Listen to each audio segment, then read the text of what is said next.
Hello and welcome to Strat News Global. This week, Prime Minister Narendra Modi made a statement in an interview to Newsweek that India attaches great importance to the relationship with China. Of course, with a caveat that the abnormal situation on the border must correct itself. Only then these two countries can become good neighbors. And yet, if we look back over a period of about 5 or 6 years now, or 7 years, China has been in aggressive mode against India, particularly about its claims on Arunachal Pradesh, the northeastern state which it calls South Tibet. Why is China so aggressive about Arunachal Pradesh? Why does it rename some of the places in Arunachal Pradesh? Is something that we're going to discuss in this episode of Simply Nitin. I'm Nitin Gokhale.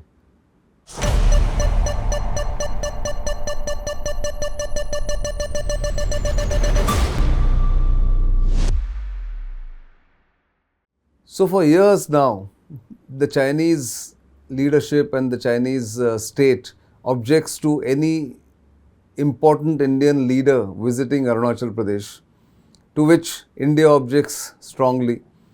Chinese object because they think that Arunachal Pradesh, which is south of the McMahon line, which is the disputed boundary between India and Tibet, particularly, and not India and China, they think that those areas that Arunachal Pradesh constitutes the state of nearly 83,000 square kilometers or 90,000 square kilometers is part of the old Tibetan suzerainty or sovereignty over that area, and therefore they claim that it's a part of South Tibet.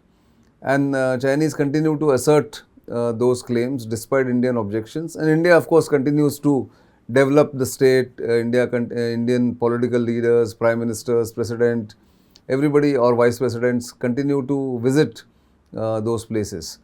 But even 2 or 3 days before the prime minister's statement on the state of relationship with China, the Chinese renamed 30 places in Arunachal Pradesh and gave them either Tibetan or Chinese names to what they call asserting its claim over the ownership of those places in Arunachal Pradesh. Now, that's a game that the Chinese have been playing for almost 7 years, as I said, in recent memory, starting with the aftermath of the Dolam or the Doklam crisis, during which the Chinese first time started renaming the places in Arunachal Pradesh. Then in 2021, at the height of the Ladakh standoff, they named or renamed 15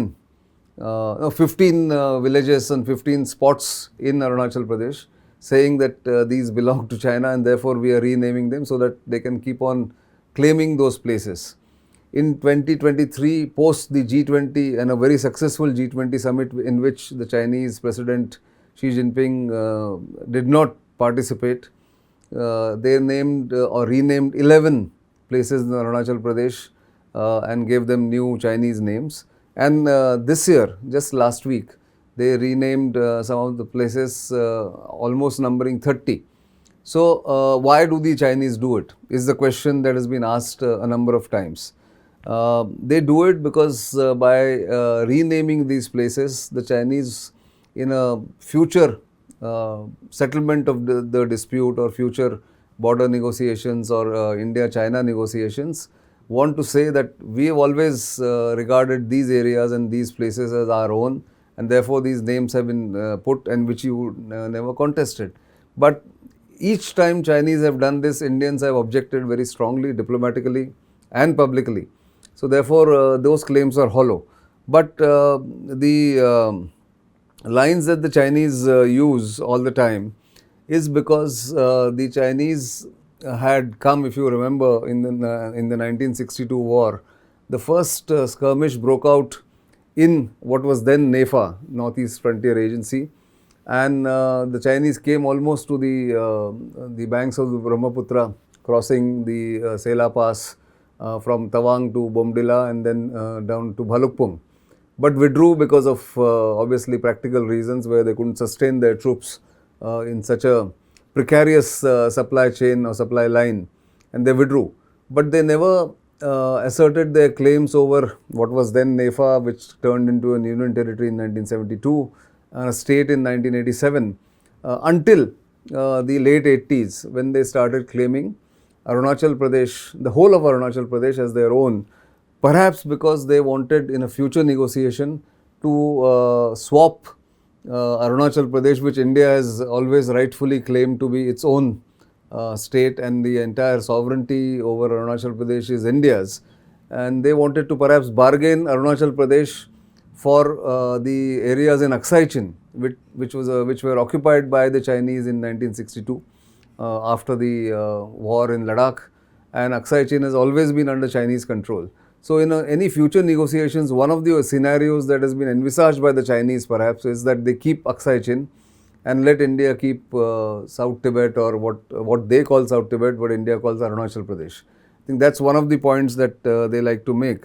And of course, geographically, Arunachal Pradesh is important for India's defense of the northeast. There's an additional angle now that has come into this, is India, Bhutan and China relationship, which actually got worsened or came into public limelight in 2017, when at the tri-junction of Dolam or Doklam, the Chinese tried to advance their claims, and the Indian army stopped Chinese advance in Bhutanese territory. Now, of course, Bhutan is under tremendous pressure to give up some of its claims in the northern parts of Bhutan.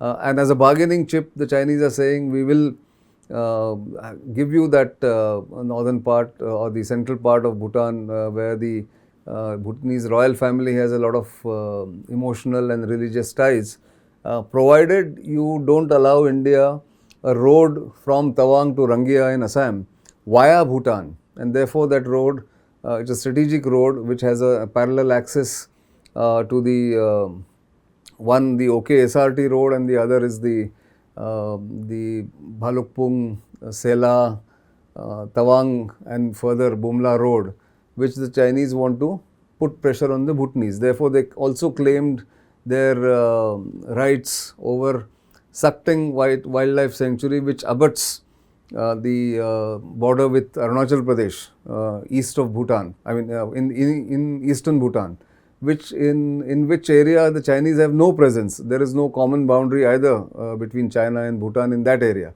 But Chinese have this tendency of doing this. They have done this in South China Sea, number of times advanced their claims in areas where they were not present by citing some vague historical references, some maps, some expedition by former emperors, and that's exactly the tactic that they are following in the land domain in northwestern region of Arunachal Pradesh.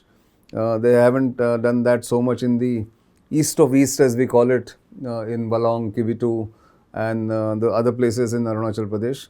But Tawang is also important in Arunachal Pradesh for China, because it has a Tibetan monastery, a very revered Tibetan monastery, which has been in existence since the 1600s. In fact, in 1680-81, the monastery was founded to honor the wishes of the fifth Dalai Lama.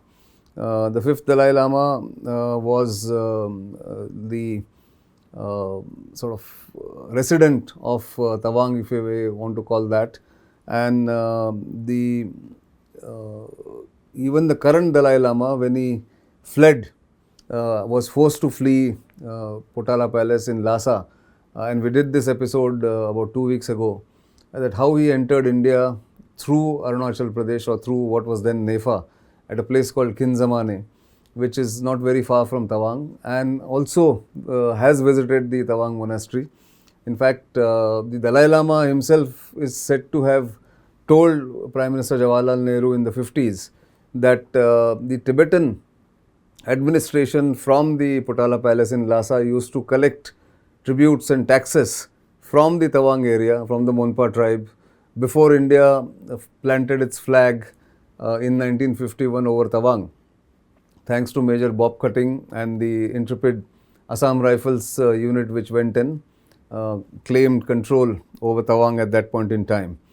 And of course, Chinese don't want to go by the Shimla Convention of 1914, in which China, Tibet, and the British Indian administration had come to a conclusion about the McMahon line, or the boundary between Tibet and British India, which is called the McMahon line because the surveyor that time, or the head of delegation of the British negotiating team was Sir Henry McMahon. The line was named after him. But the Chinese, after the communists took over China in 1949, when the People's Republic of China was founded in 1949, have refused to recognize McMahon line, which led to the 1962 war, and of course the subsequent frosty relations, the up and down relationship with India. And that is something that the Chinese have tried to do all over again and all over the place, actually, in South China Sea, in East China Sea, and on the land, in the land domain against India and other smaller neighbors. Now, this is a Chinese modern tactic of coercive diplomacy. In fact, the entire Ladakh standoff was an attempt to coerce India militarily, and the Chinese wanted to win, or still want to win, without fighting, without firing a bullet. And in the old times, they would get away with it because they have their larger economy, larger military, they have a better clout in the international arena, in different multilateral institutions. But because India has stood firm and has mirrored the deployment of the Chinese PLA in Ladakh and elsewhere, and has beefed up its security, its deployments, its infrastructure has improved, the Chinese now find themselves at a dead end, and the face-off and the standoff continues 4 years after it started in May 2020. But interestingly, the Arunachal Pradesh, McMahon line and Bhutan continue to be complication in the eastern front, or the eastern sector of the India-China boundary dispute, which has been a long-standing dispute, and only dispute which hasn't seen bullet fired for nearly 45 years, until bullets were fired during the standoff in the last 4 years. Of course, nobody was killed or injured because of the bullets. The casualties in Galwan were because of primitive tactics of using clubs and barbed wire coated, or barbed wires used by the Chinese, and some of the fisticuffs that happened at the high altitude of Galwan. Now, China, of course, knows Arunachal Pradesh and the northeast depends on the water that comes from Tibet. Tibet, in fact, is called the water tower of the world, and most of the rivers which come into India from Tibet originate in that area, and therefore later in fact the Sangpo river, which originates in Tibet, enters Arunachal Pradesh as Siang and later becomes the Brahmaputra. And that's something, another factor that probably drives the India-China tension in Arunachal Pradesh, and the renaming of these places, the villages that the Chinese are creating along the McMahon line, on the north of McMahon line, which can be termed as dual-use villages. Civilians stay there, but the military can use it whenever required. All that is happening, and therefore one needed to actually focus on this issue, because the Chinese will continue to do this, and India will have to be vigilant and not allow the Chinese a free run in these tactics which they employ in both cognitive, non-cognitive, kinetic, non-kinetic domain, to keep up the pressure and keep the pot boiling, as it were, without letting the water spill over from the kettle. And India is now well aware of these tactics, and therefore appropriate measures are always taken. Proper protest notes are sent to the Chinese embassy each time the Chinese try to rename, or they do rename, some of these places. People have asked whether this will sort of affect the sovereignty of India over Arunachal Pradesh or any other place. That doesn't happen. External Affairs Minister Dr. Jaishankar has clarified it many a times that India's rights and sovereignty over Arunachal Pradesh remains intact. It is an integral part of India. Prime Minister has said it time and again. Nobody can change that. And therefore, one has to be aware of these tactics, but they are not something that can affect India's ownership or rights over Arunachal Pradesh and other border areas along the China frontier. That's why I wanted to come and talk about this, flag this issue for the time being. Let us see how this pans out and what happens in 2024 as far as India-China relations are concerned, given the geopolitical flux that we are witnessing right now. Middle East is in great turmoil. Whether Iran and Iraq will break into a fight, a war, we don't know. Russia-Ukraine war is ongoing 2 years later, 2.5 years later. The Israelis are fighting to gain control of Gaza, trying to enter Rafah as we speak. So the world is in turmoil, but an additional complication for India is the aggressive and belligerent nature of the Chinese diplomacy and Chinese tactics in various fields, not just in the kinetic domain, as I said, but also in political, diplomatic and cognitive domain across the spectrum, across the world, and particularly against India. That's all I have this week. Do keep watching Strat News Global and of course the Simply Nitin episodes every Saturday at 7 p.m. We'll come back with more interesting aspects, sometimes reports from the field, and also of course don't miss watching our new series on the shop floor in our sister channel Bharat Shakti, where I bring to you stories of Indian defense industry stalwarts from their facilities of manufacturing across India. For the time being, it's goodbye.